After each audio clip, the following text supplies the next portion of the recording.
আসসালামু আলাইকুম। আমন্ত্রণ বাংলাদেশ সংবাদে আপনাদের সাথে আছি সেলিনা মালিক সুমি।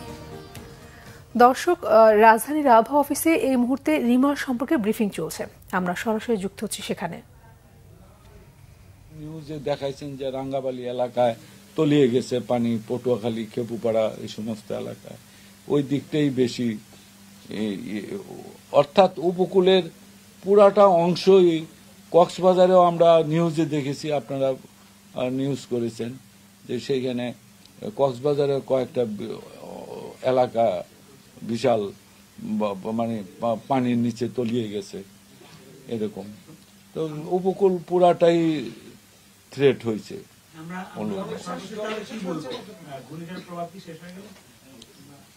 ঘূর্ণিঝড়ের প্রভাব তো আমি ঘূর্ণিঝড় বলি নাই এই মুহূর্তে, স্থল নিম্নচাপ।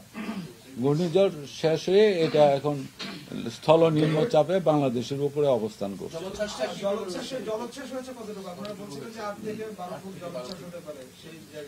এটা আপনাদের লোকাল প্রশাসন বা যারা তারা বলতে পারবেন। আমরা ওই মেজারমেন্টের পরবর্তী ক্ষয়ক্ষতি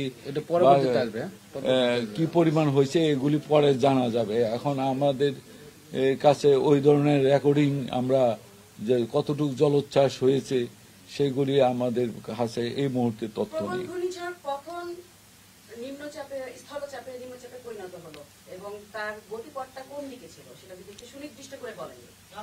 উত্তর পূর্ব দিকে স্থল নিম্নচাপটি উত্তর পূর্ব দিকে অগ্রসর হয়েছে এবং এটা আজ সকাল 9টায় ঘূর্ণিঝড় থেকে দুর্বল হয়ে গভীর স্থল নিম্নচাপে পরিণত হয়েছে আজ সকাল 9টায়। একেবারে ঘূর্ণিঝড়টি রিমাল যেই পথ দিয়ে যাওয়ার আমরা ফোরকাস্ট করেছি ঠিক সেই পথ দিয়ে উঠেছে, তার একটু কোনো ব্যত্যয় হয়নি।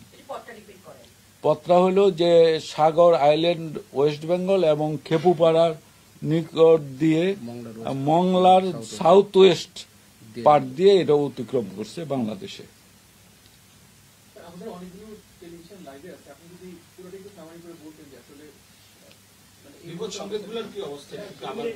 বিপদ সংকেতগুলি এবং মংলা চট্টগ্রাম মহাবিপদ সংকেত ছিল, সেটা নামিয়ে তার পরিবর্তে 3 নম্বর স্থানীয় সতর্ক সংকেত দেখিয়ে দিতে বলা হয়েছে। 3 নম্বর পূর্ণ শক্তি নিয়ে উপকূল অতিক্রম করেছে প্রবল ঘূর্ণিঝড় রিমাল। ক্রমশ দুর্বল হয়ে পড়েছে ঘূর্ণিঝড়টি। অতিক্রমের সময় উপকূলীয় অঞ্চলে তাণ্ডব চালিয়েছে এই ঘূর্ণিঝড়টি। এর প্রভাবে বৃষ্টি সহ ব্যাপক দমকা ও ঝড়ো হাওয়া বইছে উপকূলীয় এলাকাগুলোতে।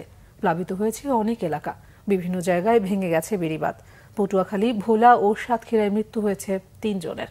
প্রবল ঘূর্ণিঝড় রিমালের অগ্রভাগ রবিবার রাত 9টার পরই খেপুপাড়া ও মোংলার উপকূলের বিভিন্ন এলাকা অতিক্রম করতে শুরু করে। রাত 11:30টার মধ্যে ঘূর্ণিঝড়ের মূল কেন্দ্রটি আঘাত হানে উপকূলের স্থলভাগে। রিমালের তাণ্ডবে ব্যাপক ঝড় বৃষ্টি হয় উপকূলীয় জেলাগুলোতে। ঘূর্ণিঝড়ের কেন্দ্র শক্তিশালী হলেও স্থলভাগ অতিক্রমের সময় দুর্বল নিম্নচাপে পরিণত হচ্ছে। রিমালের প্রভাবে অতি ভারী বর্ষণে কক্সবাজার, বান্দরবান, রাঙামাটি, খাগড়াছড়ি ও চট্টগ্রামের পাহাড়ি অঞ্চলে ভূমিধসের শঙ্কা রয়েছে। এদিকে রিমালের প্রভাবে আজ ভোর থেকে রাজধানীতে বাতাসের গতিবেগ বাড়ার পাশাপাশি মাঝারি ধরনের বৃষ্টি পড়ছে। রাজধানী সহ দেশের উপকূলীয় এলাকাগুলোতে আরও 2 থেকে 3 দিন বৃষ্টিপাত অব্যাহত থাকতে পারে বলে জানায় আবহাওয়া অধিদপ্তর। ঘূর্ণিঝড় রিমালের প্রভাবে উপকূলীয় এলাকায় আতঙ্কে রাত কেটেছে এলাকাবাসী। বাগেরহাটে ঘূর্ণিঝড়ের প্রভাবে নদীতে পানি বেড়ে বিভিন্ন এলাকায় বেড়িবাঁধ ভেঙে লোকালয় প্লাবিত হয়েছে। এছাড়া দেশের উপকূলীয় এলাকাগুলোতে দমকা হাওয়া সহ বৃষ্টিপাত হচ্ছে। বিচ্ছিন্ন রয়েছে বিদ্যুৎ সংযোগ। রবিবার রাতভর বৃষ্টি ও ঝড়ে বাগেরহাটের নদ নদীতে অস্বাভাবিক 3 থেকে 6 ফুট পর্যন্ত পানি বেড়েছে। ফলে বিভিন্ন এলাকায় বেড়িবাঁধ ভেঙে গেছে। লোকালয় প্লাবিত হয়ে পানিবন্দী কয়েক হাজার পরিবার। বিভিন্ন এলাকায় তলিয়ে গেছে মাছের ঘের, উপড়ে গেছে অসংখ্য গাছপালা। বিদ্যুৎ বিচ্ছিন্ন বাগেরহাট। সাতক্ষীরায় নদীতে ভাটার সময় ঘূর্ণিঝড় রিমাল আঘাত হানায় বড় ধরনের বিপর্যয় থেকে রক্ষা পেল সাতক্ষীরার উপকূলীয় জনপদ।